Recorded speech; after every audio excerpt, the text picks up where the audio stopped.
गोरं होण्याच्या हव्यासापोटी जीव घेण्या पाकिस्तानी क्रीमचा वापर करणं नागरिकांच्या अंगलट आलंय। या क्रीम्समुळे थेट किडनी खराब होत असल्याचा धक्कादायक प्रकार समोर आलाय। सिटी चौक पोलिसांनी मोठी कारवाई करत शहागंज आणि सिटी सेंटर परिसरातील दुकानांवर धाड टाकली आहे आणि हजारो रुपयांनी बंदी असलेल्या क्रीम जप्त केल्या।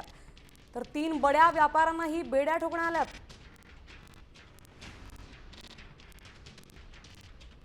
पाकिस्तानी क्रीम्स वापरून गोरं व्हायची इच्छा असणाऱ्यांच्या किडन्या फेल होत असल्याचा प्रकार समोर आलाय। मेड इन पाकिस्तान लिहिलेले काही ब्युटी प्रोडक्ट विकत असल्याचं निदर्शनास आलं आणि त्याप्रमाणे गुन्हा दाखल केला आहे। विदेश व्यापार अधिनियम 1992 त्यासोबतच FTDR ॲक्ट कलम 3 याप्रमाणे गुन्हा दाखल करण्यात आलेला आहे। तपास अधिकारी यांनी 3 आरोपी अटक करण्यात आलेले आहेत। आज त्यांना PCRला समोर हजर करण्यात येईल।